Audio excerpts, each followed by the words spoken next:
મિત્રો, હું તમને આજે વાત કરવાનો છું આટોમાઇઝ મસાલા મશીનની.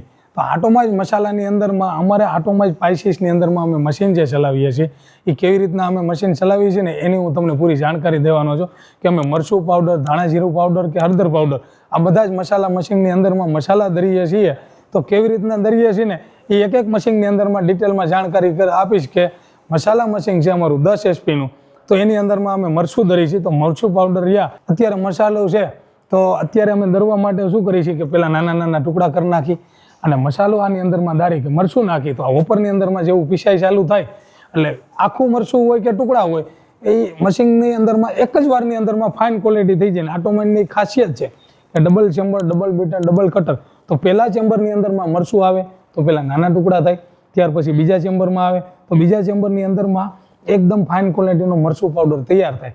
ત્યાર પછી સીધું જાય સાયક્લોનમાં. સાયક્લોનમાં જાય એટલે ગોળ ગોળ ફરશે એટલે ગરમ પણ નહીં થાય અને એકદમ એની અંદરમાં જે રેડ કલરનું છે તો એમનેમ જ રહેશે. તો રેડ કલરનું જ મરચું રહે અને આની અંદરમાં એરલોકથી સીધું નીચે આવી જાય. ત્યાર પછી ગરમ હવા જે છે એ કોટન બેગથી એમાં બહાર નીકળી જાય એટલે આની અંદરમાં મરચું પાવડર, જીરું પાવડર કે ધાણા પાવડર કોઈ પણ દરવા હોય તો એ તો મસાલા થાય. તે પછી ને 60 થી 65 પ્રકારના મસાલા એક જ મશીનની અંદરમાં રેડી થાય. તો આ મસાલા કેવા હોય કે ભાઈ સાઈસનો મસાલો, દૂધનો મસાલો, પાણીપુરીનો મસાલો, પાઉંભાજીનો મસાલો આ બધા જ મશીનની અંદરમાં તૈયાર થાય.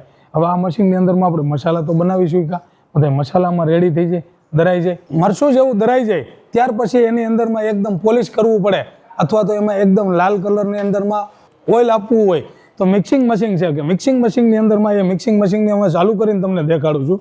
મસાલા મશીનમાંથી મરચું જેવું દરાય ત્યાર પછી આ મિક્સિંગ મશીનની અંદરમાં નાખતા હોય તો થોડું ઘણું આપણે તેલ દેવું હોય તો એની અંદરમાં આ એકદમ પાલિશ થઈ જાય અને એકદમ આપણી ચટણીનો ઓરિજિનલ કલર હોય એ કલર આવી જાય. મિક્સિંગ કરવા માટે મિક્સિંગ મશીન પણ ખાસ જરૂરી છે.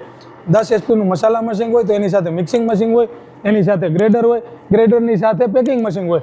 આટલું હોય ત્યારે તમે જબરજસ્ત મસાલા બિઝનેસ સ્ટાર્ટ કરી શકો. હવે તમારે બિઝનેસ કંઈક મોટો કરવો છે કે સારી ક્વોલિટીમાં કરવો છે કે પેકિંગ કરીને દેવો છે તો આ મસાલા મશીનની અંદરમાં અમારે મસાલા ગ્રેડર છે. તો આ ગ્રેડરની અંદરમાં તમારે જેવી 20 મેશ કે 30 મેશની જારીની અંદરમાં ચટણી દરવી હોય અથવા તો જીરું દરવું હોય અથવા તો તમારે આની અંદરમાં હળદર દરવી હોય તો આ જ ગ્રેડરની અંદરમાં હળદર, મરચું, ધાણા, જીરું જોરદાર તૈયાર થઈ જાય અને તમારે જેવું જોઈએ ને એવું કમ્પ્લીટ થઈ જાય. એટલે આ મશીનની અંદરમાં તમે મસાલો બિઝનેસ તો કરી જ શકો. હવે આ આટાણે હળદરનું પેકિંગ હાલે છે તો હળદરની પેકિંગની અંદરમાં જો આવી રીતના પેકિંગ કરી શકો તમે. આ 100 ગ્રામનું છે.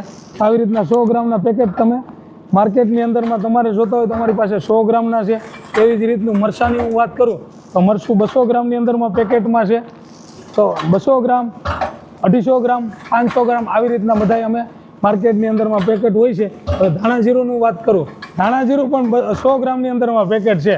એટલે તમારે 100 ગ્રામ, 200 ગ્રામ, 250 ગ્રામ કે 500 ગ્રામ કે 1 કિલો કોઈ પણ પ્રકારના પેકિંગમાં જોતા હોય તો અમારી પાસે આટોમાઇઝ બ્રાન્ડની અંદરમાં બધી જ પ્રકારના મસાલા રેડી જ છે. આ જો અટાણે જીરું રહ્યું તો ધાણા જીરું છે જે એ અત્યારે 100 ગ્રામની અંદરમાં પેકેટમાં આવી રીતના હાયડામાં છે. તમારે પણ માર્કેટની અંદરમાં ઇઝીલી સેલ કરવામાં હેલું પડે છે. અને અમારી પાસે બધી જ પ્રકારના મસાલા આવી જ રીતના આટોમાઇઝ સ્પાઇસીસના બ્રાન્ડથી પેકિંગ કરેલા હોય છે. હવે આખું પેક કરેલી કેવી અમારી બેગ હોય તો આવી જ રીતની 5 કિલોની બેગ લગાડેલી છે. આ ધાણા જીરું છે તો ધાણા જીરું આવી રીતનું પેક કરી એવી રીતનું મરચું પાવડર હોય, ધાણા જીરું હોય અથવા તો હળદર હોય બધા જ પેકેટ તમને હોલસેલની અંદરમાં અને રિટેલમાં આ બધા મળી જશે.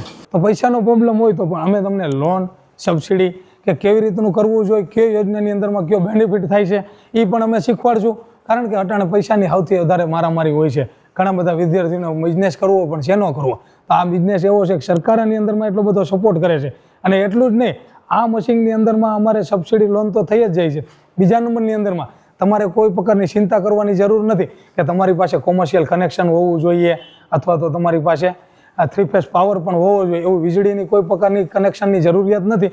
જરૂરિયાત એ છે કે આ મશીન સોલારથી હાલે છે. તો અમે સોલારથી હાલે ને એવી રીતનું પ્લાનિંગ કરીને આપશું અને પ્લાન ઉપર હાલશે કે તમે ખાલી તમારી પાસે જગ્યા છે તો મશીન ચાલુ થઈ જાય. કોઈ કોમર્શિયલ પાવરની જરૂર નથી તમારે ડીઝલ એન્જિનની જરૂર કે નથી તમારે 3 ફેઝ કનેક્શનની જરૂર.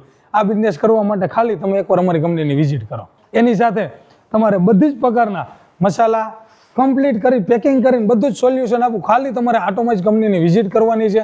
તમારે મસાલા બિઝનેસ કેવી રીતનો કરવો જોઈએ કે મસાલાની અંદરમાં કેવી રીતનું પેકિંગ કરવું જોઈએ, કેવી રીતનું બ્રાન્ડિંગ કરવું જોઈએ, કેવી રીતનું માર્કેટિંગ કરવું જોઈએ, કેવી રીતની સોશિયલ મીડિયાની અંદર જાહેરાત કરવી જોઈએ. તો આ બધી જ વસ્તુ અમે શીખવાડશું અને તમને જાણકારી આપશું.